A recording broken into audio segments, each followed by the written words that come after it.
We're going to be talking about nutrients.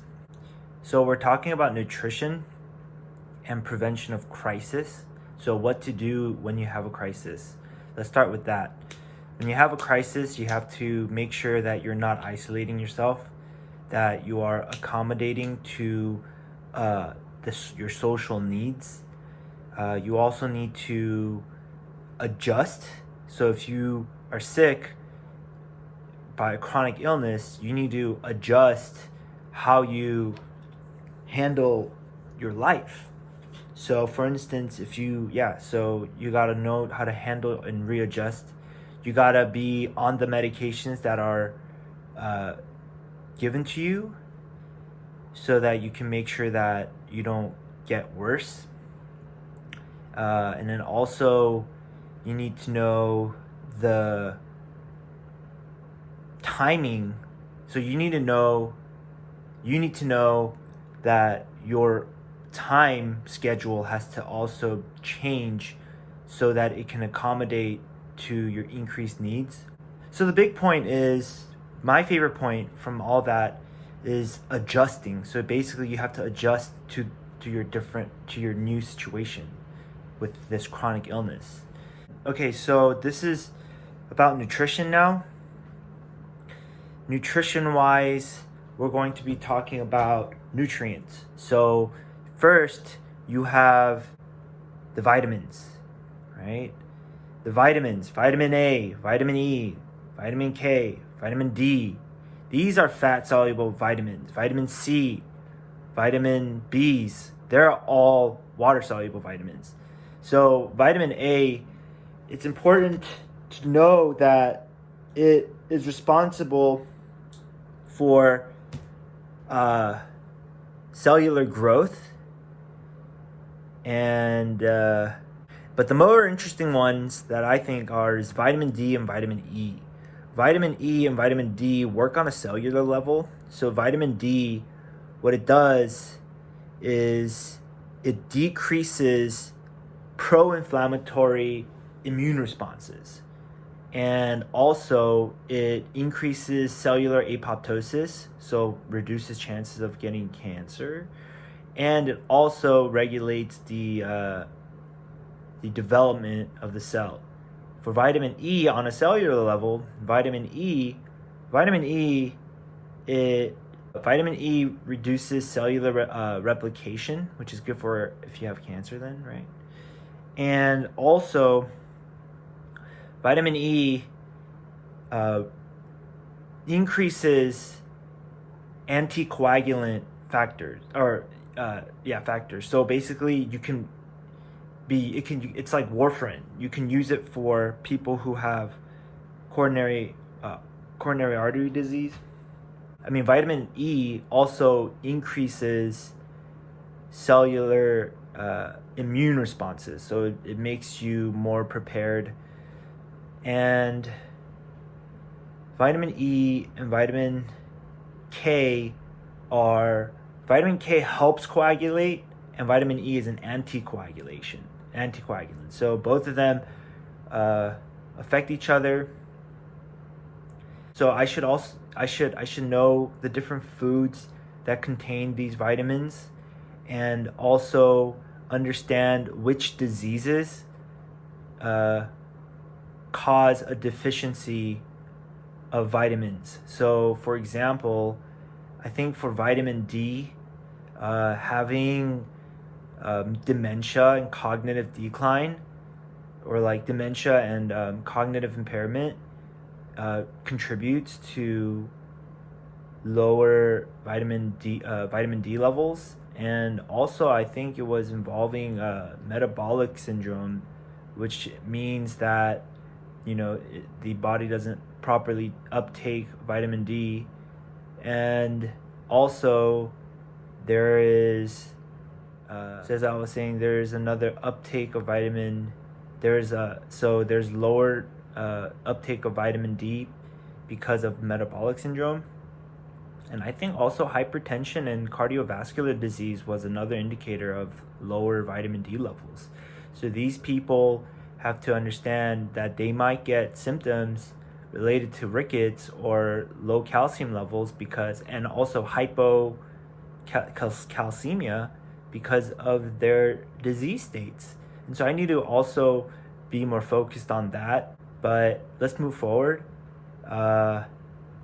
So we have vitamin B's coming up after this. The first one is thiamine. And thiamine is for releasing energy. Okay, and then you have, it's thiamine, and then you have riboflavin, which is also, I believe, for energy. And what's interesting is you have vitamin B6, which is needed to convert tryptophan into niacin, and niacin is a B vitamin. And so niacin levels are affected by B6 levels, and B12 is needed to activate folate, which is another B vitamin. So that's what's interesting. The folate is there for improving, or it's for DNA replication. Then we have biotin, and we have, after biotin, we have pantothenic acid. Biotin, it increases, or it activates fatty acid synthesis. So if that's the case, I'm wondering if it also increases hormonal levels like testosterone. I don't know. So that's interesting. But moving forward from the B vitamins, I gotta add on to stuff. But moving forward from the B vitamins, we have electrolytes, which are sodium, potassium, and chloride. And these are important for various reasons. But moving forward, we also then so these are very important because it helps with cardiac functions, and it's important for muscle activity. So any problems with these will have muscular problems, neural problems, cardiac problems. There's also the macro minerals. And macro minerals, they're the ones that you have more than 5 grams of in your body. And so this macronutrients is sulfur, which is increased by protein consumption of cysteine and something else. And then you have magnesium, which is important for relaxation of cellular relaxation, muscular activities. And then you have sulfur, magnesium, phosphorus, calcium. Phosphorus is important for ATP production and for cellular membrane integrity. And then you have calcium, which is important for depolarization of the cells and for bone density. Then you have the trace minerals. And the trace minerals are iron, which helps with wound healing and blood heme production. And then you have heme, and then you have copper. You have manganese, which too much of causes nervous system problems like Parkinson's, with like tremors. And then you have iodine, which is important for thyroid function.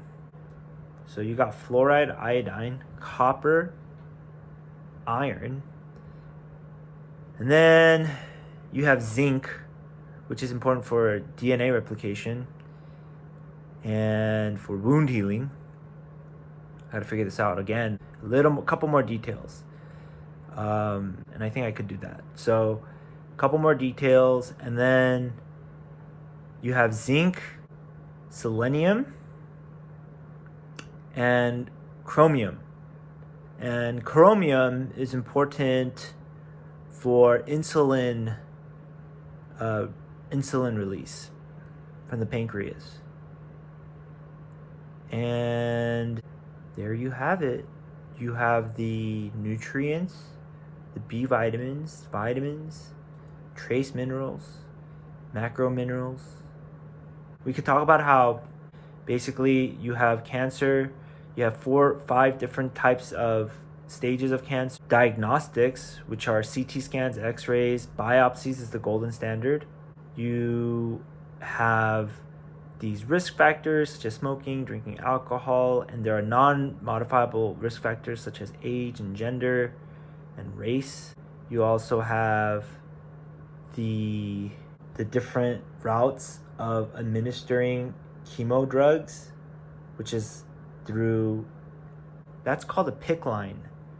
Yeah, it goes through a PICC line, but it can't go into your peripheral sites because it causes skin damage. And then you should also note that cancer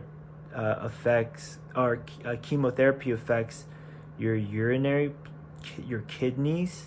It affects your kidneys, your bladder, your hair, skin, and anything else that is rapid replicating cells. Yeah, that pretty much sums up what I know about cancer. And then basically that's all I know for now, but I need to go more into depth on the cancer subject, and I will go back on the nutrient subject to to increase my understanding.